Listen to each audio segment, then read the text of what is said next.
السلام علیکم، آداب ناظرین، شمع اسپیڈ نیوز میں آپ کا استقبال۔ میں آپ کا دوست عبداللہ خلیدی۔ آئیے نظر ڈالتے ہیں آج کی اہم خبروں پر۔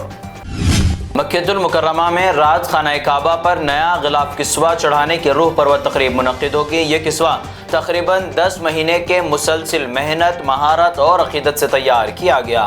الحرمین شریفین انتظامیہ کے مطابق نماز عصر کے بعد پرانے غلاف کو ہٹانے کا عمل شروع ہوگا، جبکہ رات 12 بجے نیا کسوہ خانہ کعبہ کی زینت بنے گا۔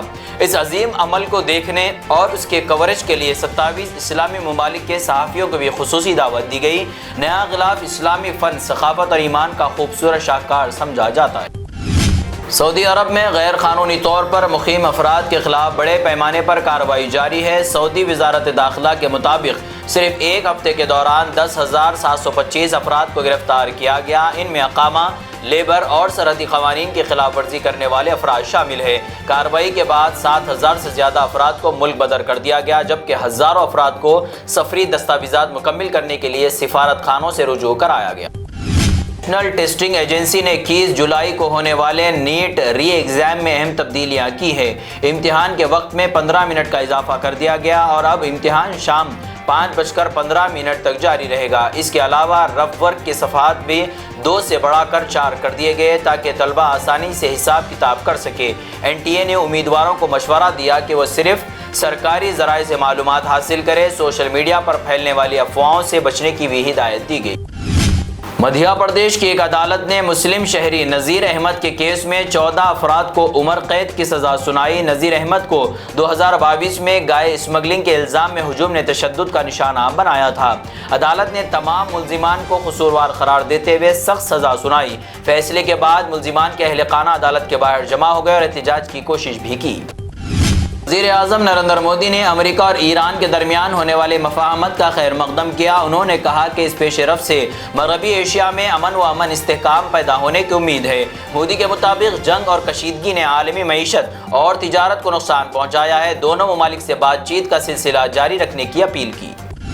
نوئیڈا انٹرنیشنل ایئرپورٹ پر پہلی تجارتی پرواز کامیابی کے ساتھ لینڈ کر گئی۔ لکھنؤ سے آنے والے انڈیگو کی پرواز کے ساتھ استقبال کیا گیا۔ مسافروں نے اس تاریخی لمحے پر خوشی کا اظہار کرتے ہوئے تالیاں بجائی۔ اس سروس کے آغاز سے نوئیڈا اور لکھنؤ کے درمیان براہ راست فضائی رابطہ قائم ہو گیا۔ حکام کے مطابق مستقبل میں مزید شہروں کے لیے پروازیں شروع کی جائے گی۔ کانگریس نے بے روزگاری کے مسئلے کو اجاگر کرتے ہوئے 19 جون کو بڑے روزگار میلے کا اعلان کیا۔ رہنماؤں کا کہنا ہے کہ نوجوانوں کو روزگار فراہم کرنے کے بجائے حکومت مسائل میں الجھا رہی ہے۔ اس میلے میں تقریباً 150 کمپنیاں شرکت کرے گی اور موقع پر ہی انٹرویو لیے جائیں گے۔ کامیاب امیدواروں کو آفر لیٹر بھی جاری کیے جا سکتے ہیں۔ نوجوانوں کی مدد کے لیے خصوصی ہیلپ لائن بھی قائم کی گئی۔ حیدرآباد کے گولکنڈہ پولیس نے ایک سنسنی خیز قتل کیس کو حل کرتے ہوئے 4 ملزمان کو گرفتار کر لیا۔ مقتول شیخ محبوب عرف چاندی مسعود نے پسند کی شادی کی تھی، جس پر اس کے سالے کو شدید اعتراض تھا۔ پولیس کے مطابق اس دشمنی نے بعد میں قتل کی شکل اختیار کر لی۔ تیز رفتار تحقیقات کے بعد پولیس نے تمام ملزمان کو گرفتار کر لیا۔ عدالت نے انہیں عدالتی تحویل میں بھیج دیا۔ فلم نگر پولیس نے ایک نوجوان کے خلاف مقدمہ درج کیا ہے جو ایک شادی شدہ عورت کو مسلسل ہراساں کر رہا تھا۔ عورت کے مطابق ملزم فون کال کرتا اور پیغامات کے ذریعے اسے پریشان کرتا تھا۔ وہ عورت پر شوہر کو چھوڑ کر اس سے شادی کر لینے کے لیے دباؤ ڈال رہا تھا۔ متاثرہ خاتون نے اپنی جان کا بھی خطرہ ظاہر کیا۔ پولیس نے مقدمہ درج کر کے تحقیقات شروع کی۔ اتر پردیش کے باغبید میں ایک عورت نے اپنے عاشق کے ساتھ مل کر شوہر کو مار دیا۔ ابتدا میں موت کو بیماری قرار دینے کی کوشش کی گئی، لیکن پولیس کو شک ہوا۔ CCTV فوٹیج اور تحقیقات کے بعد خاتون نے جرم کا اعتراف کر لیا۔ پولیس کے مطابق عورت کا اپنے عاشق کے ساتھ تعلق تھا، جس پر شوہر اعتراض کر رہا تھا۔ اسی وجہ سے دونوں نے مل کر اس کو منصوبہ بند طریقے سے مار دیا۔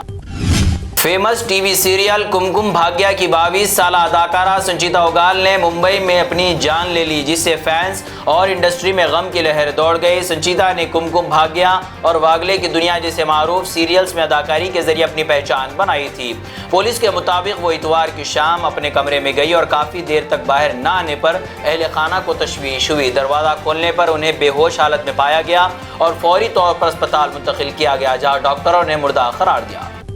حیدرآباد میں نوجوانوں کے درمیان کو لیونگ کلچر تیزی سے بڑھ رہا ہے، جہاں ایک ہی مقام پر نئی سہولتوں کے ساتھ رہائش فراہم کی جا رہی ہے۔ آئی ٹی ملازمین، طلبہ اور ملازمت پیشہ نوجوان اس طرز رہائش کو ترجیح دے رہے ہیں کیونکہ یہاں آزادی، پرائیویسی اور مناسب کرایہ دستیاب ہوتا ہے۔ ماہرین کے مطابق کورونا کے بعد ہائبرڈ ورک کلچر کی وجہ سے اس رجحان میں نمایاں اضافہ ہوا۔ تاہم سماجی حلقوں کا کہنا ہے کہ بعض مقامات پر یہ نظام لیو ان ریلیشن شپ جیسے معاملات کو بھی فروغ دے رہا ہے۔ چیف منسٹر تلنگانہ ریونت ریڈی نے مانسون کے پیش نظر اعلیٰ سطحی اجلاس منعقد کرتے ہوئے تمام محکموں کو ہائی الرٹ رہنے کی ہدایت دی۔ انہوں نے آبپاشی پروجیکٹس، ذخائرہ آب اور ڈیموں کی مسلسل نگرانی کا حکم دیتے ہوئے کہا کہ کسی قسم کی لاپرواہی برداشت نہیں کی جائے گی۔ چیف منسٹر نے واضح کیا کہ بغیر اجازت ڈیوٹی مقام چھوڑنے والے انجینئروں اور افسران کے خلاف سخت کارروائی ہوگی۔ انہوں نے ٹریفک جام، پانی جمع ہونے والے مقامات اور برقی مسائل کے حل کے لیے پیشگی منصوبہ بندی کی ہدایت دی۔ تلنگانہ میں نئے تعلیمی سال کے ساتھ ہی والدین کے بڑھتے ہوئے تعلیمی اخراجات کا سامنا کرنا پڑ رہا ہے۔ کئی پرائیویٹ اسکولوں نے فیس میں 20 سے 30% تک اضافہ کر دیا، جبکہ بکس اور یونیفارم کی قیمتیں بھی بڑھ گئی۔ والدین تنظیموں کا الزام ہے کہ حکومت اسکول فیس کو منظم کرنے میں ناکام رہی۔ اسکول ٹرانسپورٹ کے اخراجات میں بھی پیٹرول کی قیمتوں کی وجہ سے اضافہ ریکارڈ کیا گیا۔ مجموعی طور پر ایک طالب علم پر ہونے والے تعلیمی اخراجات میں تقریباً 20% اضافہ بتایا جا رہا ہے۔ تلنگانہ حکومت کے ادارے ٹام کام نے دبئی میں ٹیکسی ڈرائیور اور بائک رائڈر کی ملازمتوں کے لیے درخواستیں طلب کی۔ 23 سے 45 سال عمر کے امیدوار جن کے پاس ڈرائیونگ لائسنس اور تجربہ موجود ہو درخواست دے سکتے ہیں۔ منتخب امیدواروں کو دبئی میں ماہانہ 65,000 سے 1 لاکھ روپے سے زیادہ آمدنی حاصل ہونے کا امکان بتایا گیا۔ درخواست گزار کے دستاویزات، میڈیکل اور سیکیورٹی جانچ کے بعد حتمی انتخاب کیا جائے گا۔ ٹام کام میں آن لائن درخواست جمع کرانے کے لیے آخری تاریخ 25 جون مقرر کی گئی۔ محکمہ موسمیات نے تلنگانہ کے مختلف اضلاع میں آئندہ 7 دنوں کے دوران بارشوں کی پیش گوئی کی ہے۔ محکمہ کے مطابق کئی علاقوں میں گرج چمک کے ساتھ ہلکی اور درمیانی بارشیں ہوگی، جبکہ بعض اضلاع میں شدید بارش کا بھی امکان ہے۔ عوام کو احتیاط برتنے اور موسمی صورتحال پر نظر رکھنے کا مشورہ دیا گیا۔ تک کی اسپیڈ نیوز، جڑے رہے شمع نیوز سے، لائک، کمنٹ، شیئر کرنا نہ بھولیں۔ دیکھتے رہے شمع نیوز، روشنی سچائی کی۔